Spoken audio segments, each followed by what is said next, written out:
जो राम राज्य की योगी आदित्यनाथ की सरकार बोलती है, ये आपका राम राज्य है, जहां मनीषा वाल्मीकि के परिवार को न्याय नहीं मिलता, जहां एक लड़की को पुलिस वाले दाह संस्कार करते हैं। क्यों भाई, वो अनाथ थी है? ऐसे होता है राम राज्य। पुलिस वालों को अधिकार था दाह संस्कार करने के लिए, एक लड़की का अंतिम दाह संस्कार कर दिया आप लोगों ने, है? पूरे देश ने देखा। आप देश की बात करते हैं, घर घर में जाके आप लोग चंदा मांग रहे हो राम मंदिर बनाने के लिए। मुझे एक बात बताओ, क्यों मांग रहे हो चंदा? है? हर आदमी आके खुद देगा। आप राम मंदिर के चंदा मांगने वाले कौन होते हो? किसने ठेका लिया राम मंदिर का चंदा लेने के लिए? आरएसएस को क्या अधिकार है?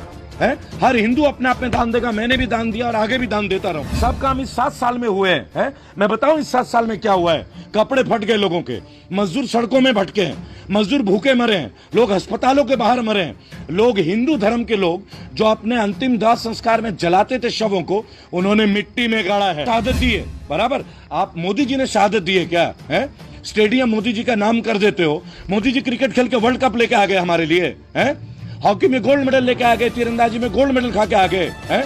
आपको लगता है आप लोगों का विरोध करना देशद्रोह है? कौन है आप भाई हमारे देशभक्ति का सर्टिफिकेट के बारे में व्याख्या?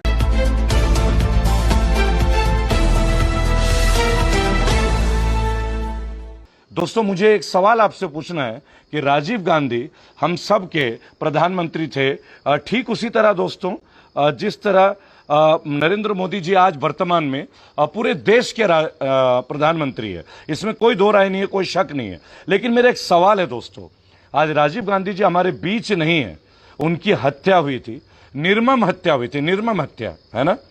तो क्या राजीव गांधी जी ने देश के लिए कुछ भी नहीं किया दोस्तों? क्या देश में कंप्यूटर लेकर वो नहीं आए थे?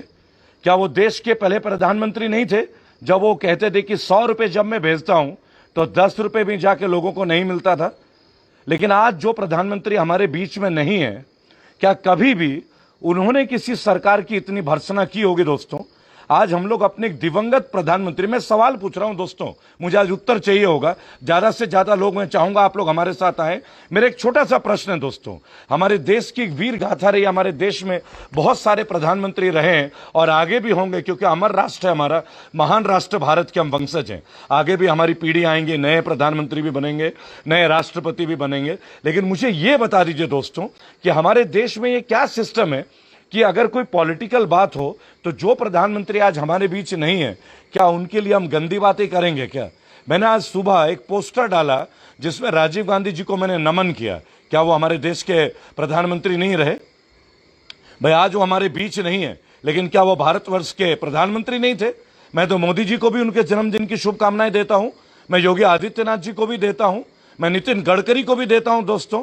अगर हमारा कोई विवाद हो उनके पॉलिसी से, हम उसका संघर्ष कर रहे हैं, हम अपनी विवाद नहीं कर बोलते, हम अपना संघर्ष बोल रहे हैं बैड पॉलिसीज के कारण, क्योंकि हमें लगता है कि देश में बहुत सारी चीजें ऐसी हुई हैं जो बताई गई वो पूरी नहीं हुई, अपितु देश बहुत नीचे चला गया। और ऐसा मेरा कहना नहीं है, अगर आप देखें कहीं भी वित्तीय तौर पे हम नीचे चले गए, लेकिन इसका मतलब ये है दोस्तों कि हम अपने दिवंगत राष्ट्रपति, दिवंगत प्रधानमंत्रियों को श्रद्धांजलि अर्पित भी ना करें। क्या हमें अधिकार नहीं है कि इंदिरा गांधी को सम्मान दें?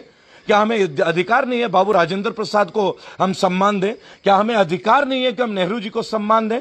या क्या हमें अधिकार नहीं है नेताजी सुभाष चंद्र बोस को हम सम्मान दें? और ये सम्मान हमें सबको देना चाहिए, जैसे मैं माननीय मोदी जी को भी देता हूं। मैंने कभी अशोभनीय टिप्पणी नहीं की आज तक, लेकिन आज की जो सरकार है और इनके जो कार्यकर्ता हैं, इन्होंने हद कर दी बेहूदगी की। अपने ही देश के भूतपूर्व प्रधानमंत्री के लिए भी आप छीटाकशी करते हैं। आप कुछ कर नहीं पाते हैं तो हर बात पे हम नेहरू को बुला लेते हैं। अरे भैया, आपने डिमोनेटाइजेशन किया, नेहरू जी और गांधी जी ने तो नहीं किया था ना। ये ढोंग क्यों रचाते हो आप काला धन लाने वाले थे, लेके आ गए, या इसके लिए भी नेहरू जी जिम्मेदार हैं। ये जो नीरव मोदी चला गया, ये जो विजय माल्या चला गया, ये क्या प्रधानमंत्री नेहरू जी के कार्यकाल में भागे थे क्या? पंजाब नेशनल बैंक का करोड़ों और हमारा करोड़ों रुपए खा के, हैं? ये जितने जो गन्ने मिल के किसानों के पैसे बकाए हैं, माननीय प्रधानमंत्री जी और माननीय बीजेपी आईटी सेल के तमाम लोग, एक सवाल पूछना चाहूंगा, उत्तर प्रदेश में 13,000 करोड़ का गन्ना का बिल बाकी है ना? क्या ये भी नेहरू जी करके चले गए थे? आप लोगों को इतना भी समय नहीं मिला कि ये बिल भुगतान कर दें? ये जो बिजली की कीमतें आप बढ़ा रहे हैं, ये जो टैक्स आप बढ़ा रहे हैं, ये सब नेहरू जी करके चले गए।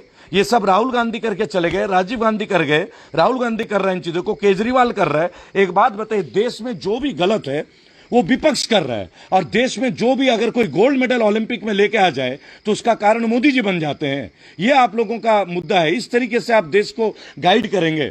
आप पोस्टरों में छपवा देते हैं इतने फोटो। ये नेहरू जी करके गए थे, हैं?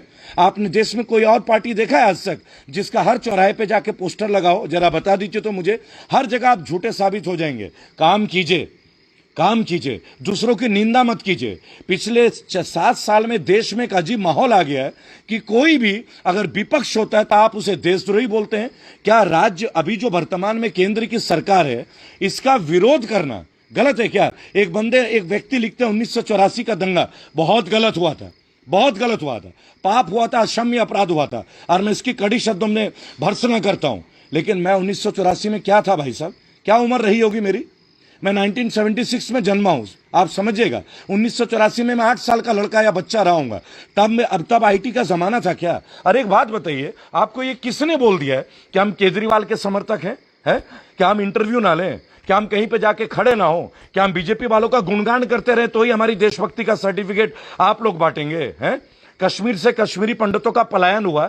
मैं कश्मीर गया, मैं वहां पे भी अरेस्टेड रहा। आप लोगों की जानकारी के लिए मैं आज भी बोलता हूं कि कश्मीरी पंडितों के साथ बहुत नाइंसाफी हुआ है। उनकी जमीन उन्हें वापस दिलाइए। मोदी जी आप वापस दिलाइए, हम आपके साथ हैं। क्यों नहीं दिला रहे हैं भाई?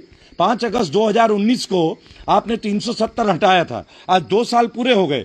2 साल में कश्मीरी पंडितों के कितने परिवारों को आपने उनकी जमीनें वापस लौटा दी? बताएंगे आप करते कुछ हैं, पब्लिसिटी कुछ और दिखाते हैं। आप राम मंदिर करते हैं और 2.5 करोड़ की जमीन 18.5 करोड़ की बिक जाती है। इसके ऊपर कोई जवाब देगा अंधभक्तों?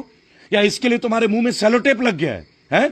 आप देश की बात करते हैं, घर घर में जाके आप लोग चंदा मांग रहे हो राम मंदिर बनाने के लिए। मुझे एक बात बताओ, क्यों मांग रहे हो चंदा?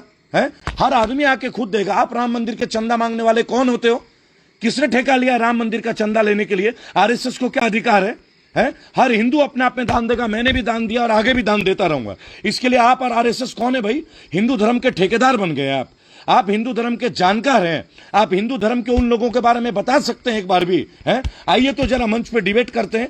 आप हिंदुओं को कमजोर बताते हैं आप लोग। मैं कहता हूं हर हिंदू मजबूत है और किसी हिंदू को किसी मुसलमान से डर नहीं है। सुनिए, अगर डर होता है ना तो डर से लड़ना सीखिए। उसके लिए दुश्मनी उत्पन्न करने की जरूरत नहीं है। अपने लोगों को ताकतवर बनाइए। ये मत बताइए कि आपका पड़ोसी मजबूत है। गलत मैसेज दे रहे हैं आप लोग। अपने घर को मजबूत कीजिए, अपनी बहन बेटियों को मजबूत बनाइए, मार्शल आर्ट की ट्रेनिंग दीजिए, अपनी बेटी और बेटे में फर्क करना बंद कीजिए। चलिए तो बहुत बड़ी बड़ी बातें करते हैं।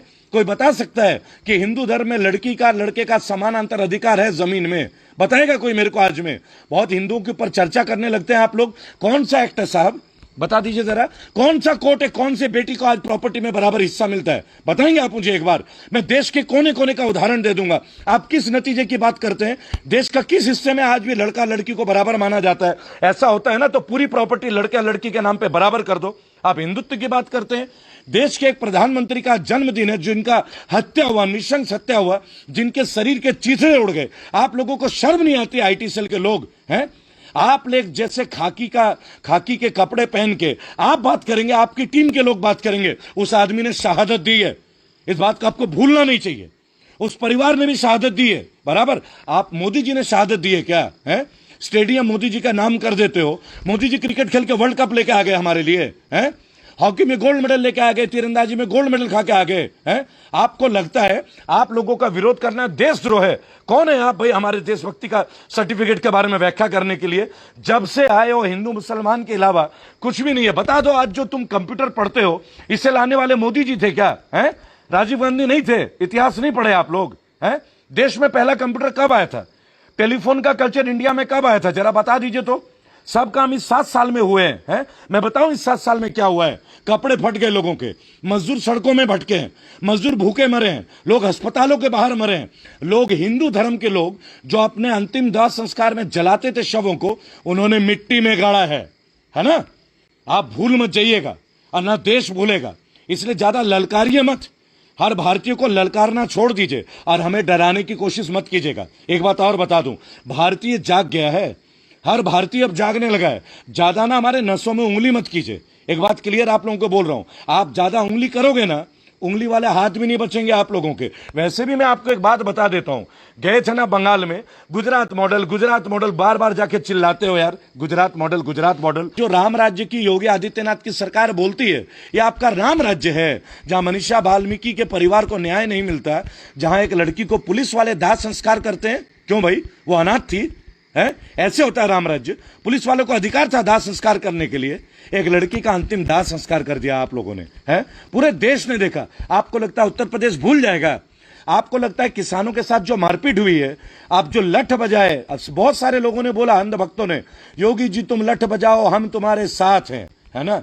निर्दोष किसानों को ऊपर लाठियां भांजी गई, उनके ट्रैक्टर रोके गए, उन पे मुकदमे दर्ज किए गए। पंजाब में इतने सारे लोगों को पीटा गया, है ना? पंजाब के किसानों को आज खालिस्तानी बता दिया गया है। सब भूल गए तुम, एक नहीं भूलेगा। वो मजदूर भूलेंगे जो सड़कों में डेथ कर गए, वो मां भूलेगी जिसने सड़कों में अपने बच्चों को जन्म दिया। कोई नहीं भूलेगा मोदी जी, कोई नहीं भूलेगा। और जो भूलेगा ना, उन्हें हम भी याद दिलाएंगे। आप लोगों को जो करना है कर लो दोस्तों, इस बार भारत की अखंडता पे हम कोई वार नहीं आने देंगे। अगर आप चाहते हैं गरीब हर वंचित इंसान की आवाज आप तक पहुंचे तो हमारे चैनल को सब्सक्राइब करें और बेल आइकन का बटन दबाना ना भूलें। देखते रहिए बहुजन न्यूज।